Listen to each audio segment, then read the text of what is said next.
Python tutorial. I'll be doing a introduction to Python programming language.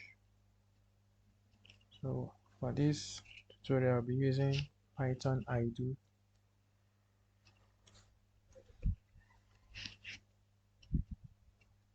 So this is our Python IDO.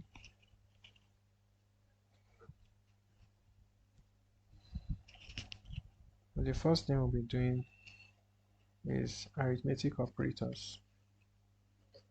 In Python, we have basic arithmetic operators that can be used to work on numbers.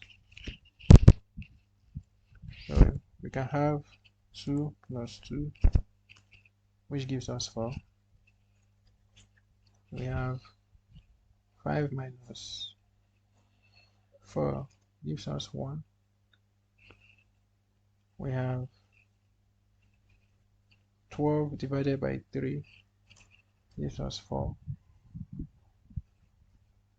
We have 12 times 3 gives us 36.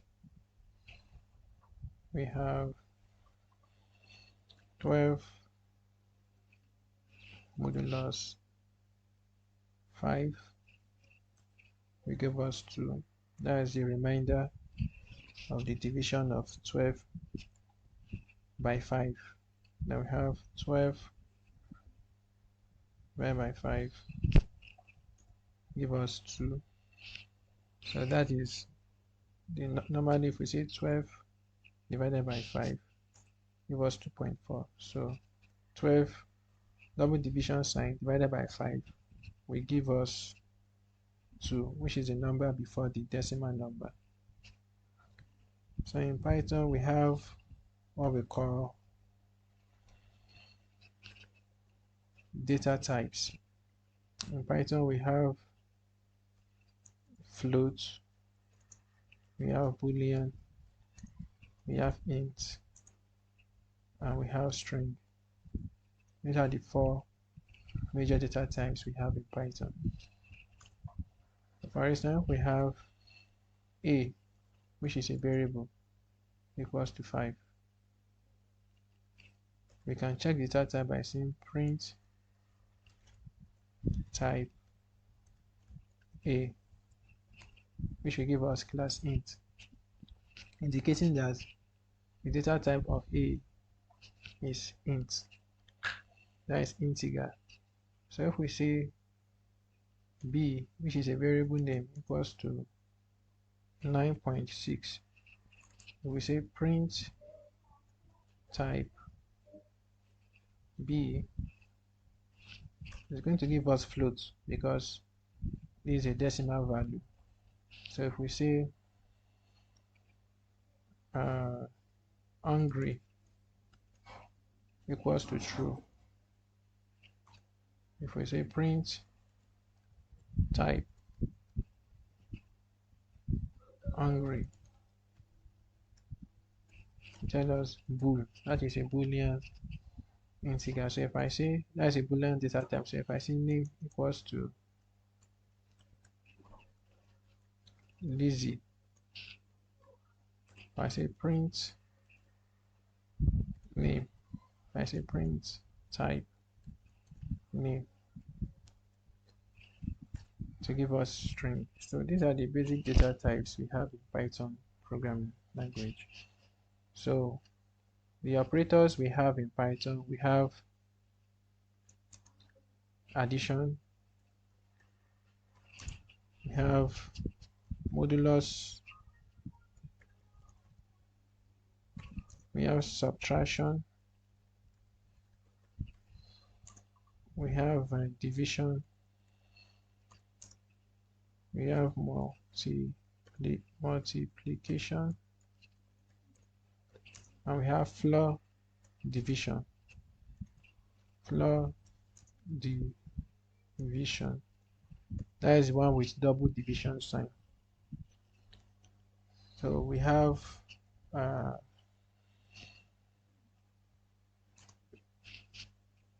exponents represented by double multiplication sign. So I can say 3 raised to the power 2 give us 9.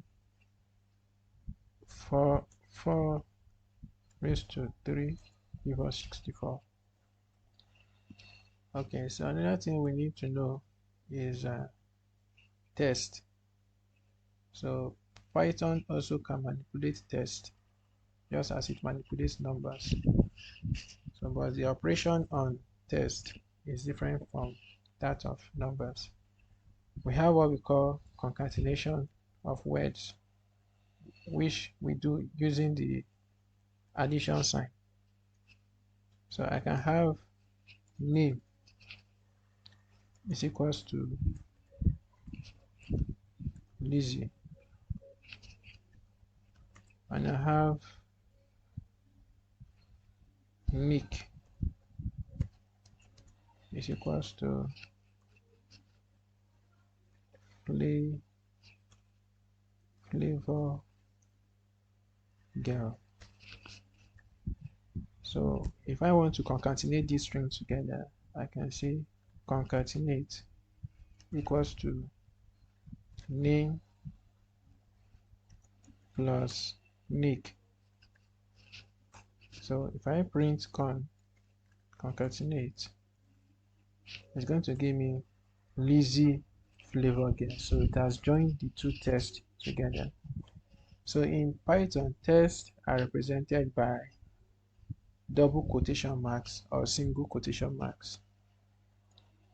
So anything in the quotation mark, in a double quotation mark or single quotation mark, is a test. So we have in test, we have what you call indexing in test. Indexing in test. And then we can also perform multiplication. We can say multiplication equals to 3 times name.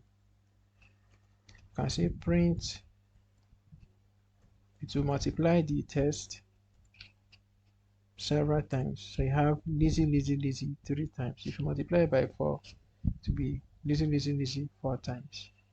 So let's look at indexing of test. So to index test, for instance, you have Nick equals to, okay, let's index Nick. We can say we want to get the first character in the test. So we can say print Nick, the variable name, then you put the index value in square parentheses. So in indexing in Python, you start from 0. So the index is 0. It will print F, which is the first test, the first character in the test. So if I want to index the last character in a Pythonic way, we use -1. So I can now say Nick -1. That will give us hell, which is the last one. So we have what you call test slicing, slicing test. This is indexing, we have slicing of test. So in slicing of test, we have, for instance, you want to get a range, the characters within a range. Let's say print Nick square brackets in the range of 0 to 3. That's it. It's going to give you flat. That is, it counts from 0, 1, 2. That is 3. So the third one is not added to it. That is slicing operation in Python. So in test again, we can also have what you call the slicing can be done in different ways, and we also have what we call formatting of of strings. We have string methods. We have string methods. We have formatting of strings. So when we talk about string method, we have things like upper, we have capitalize, we have lower. Those are some of the ones we have. We have other string methods. So let me show you example. For instance, we want to convert the name Lizzie to capital letter. You can say name dot upper. Okay, let me say print name dot upper.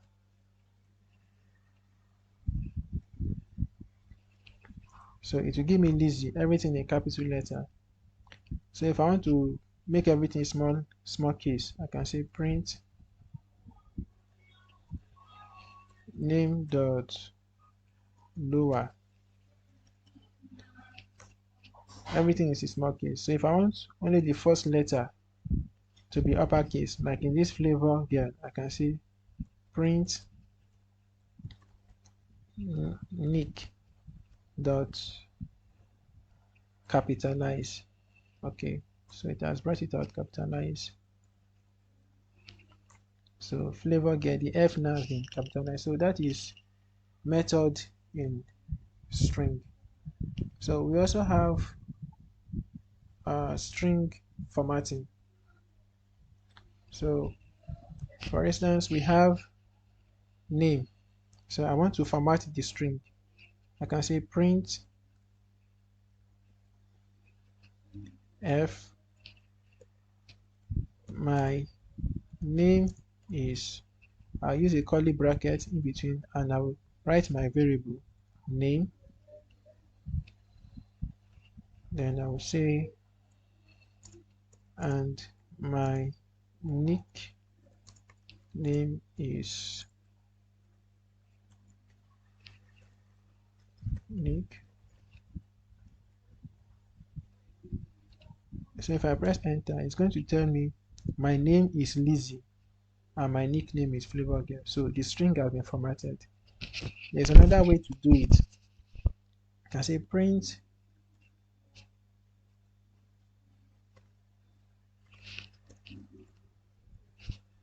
my name is, you put the curly brackets, and my nickname is,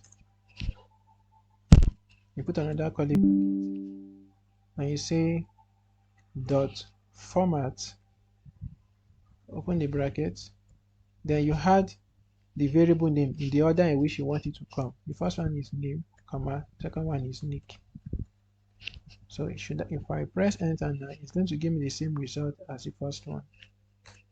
So it says my name is Lizzie and my nickname is Flavor Girl. So that is string formatting.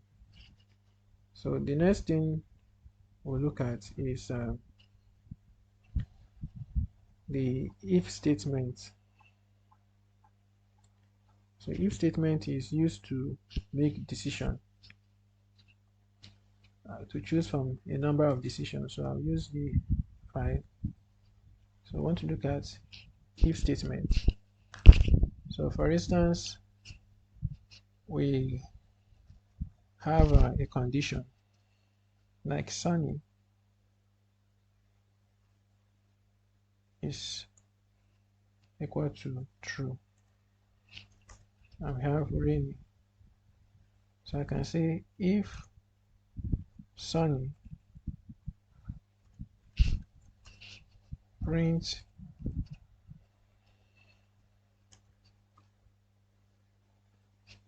stay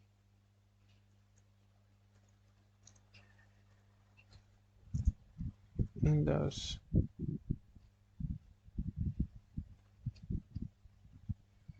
I can say else print go outside. So should I run this? So it's going to say stay indoors. Why? Because sunny is equals to true. So if I change this to false and I run it, it's going to say go outside. So that is the if statement. So we can also say A is equals to 6, B is equals to 7, and say if A is less than B, print smaller number.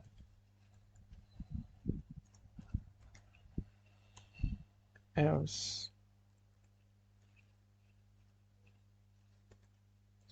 print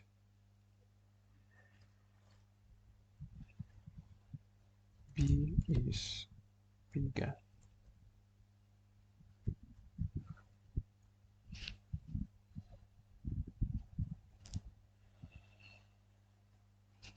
So say smaller number. So that is if statement.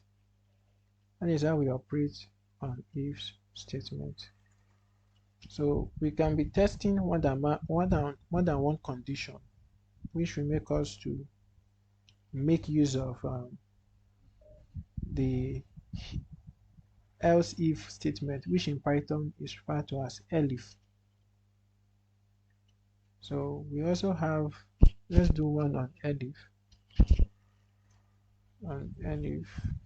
so that we can see how it is. So the else statement is used to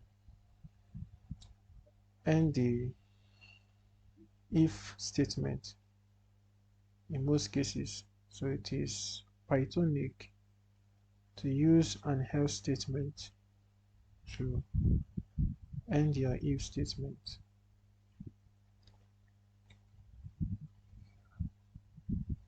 So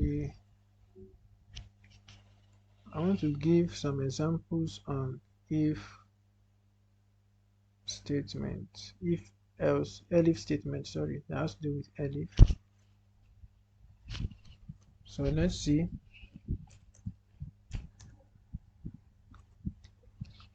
So we have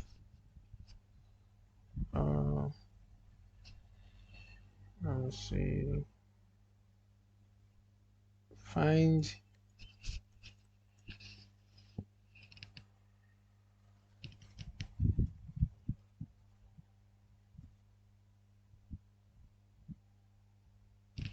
let's see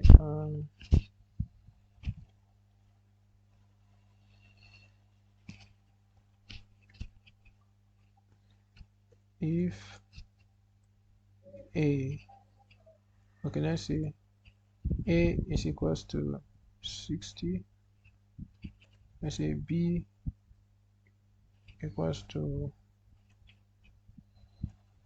okay, let's say a equals to 40,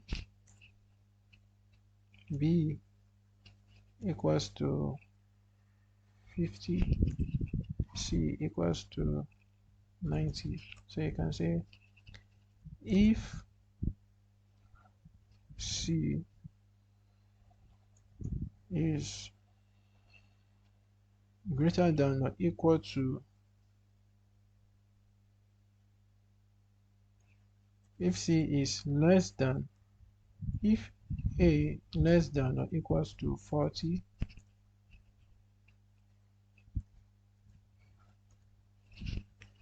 so you print below average. Below average.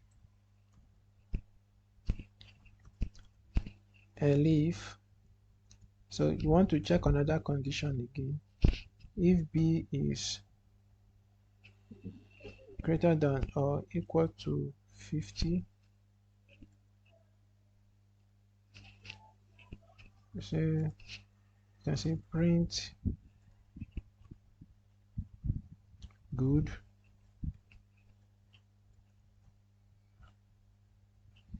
You can say else print excellent.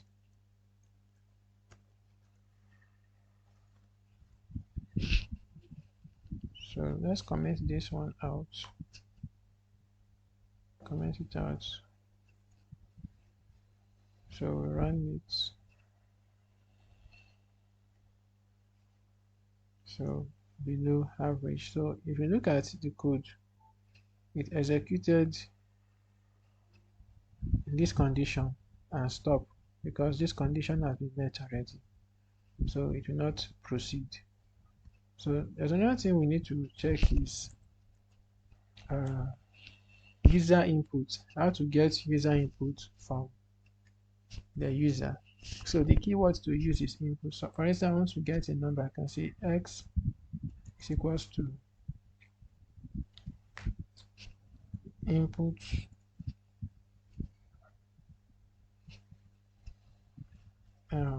let me see, maybe I want to add two numbers together for my user input. So let me give you an example of how to use user input. You can say num1 is equals to, when you are taking your input from the user, normally the input takes the value as a string. By default it's a string, so we have to do what we call typecasting to convert the string to int. So that is why we say int input. So we say enter the first number.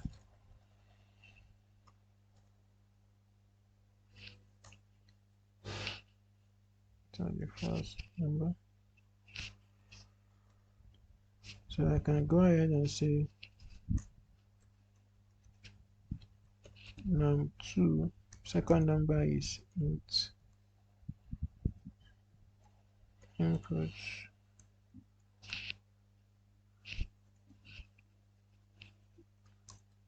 Enter the second number. So I can also say number is equals to num1 plus num2 print number. So let me comment this one out. So when I run this, it's going to prompt me to enter the first number. I can say 5. It will prompt me to enter the second number. I say 6. To give me 11. So that is how you take user input. So you can do the same for string or text also. Take the user input from the screen, from the command prompt. Okay, so that will be all for now.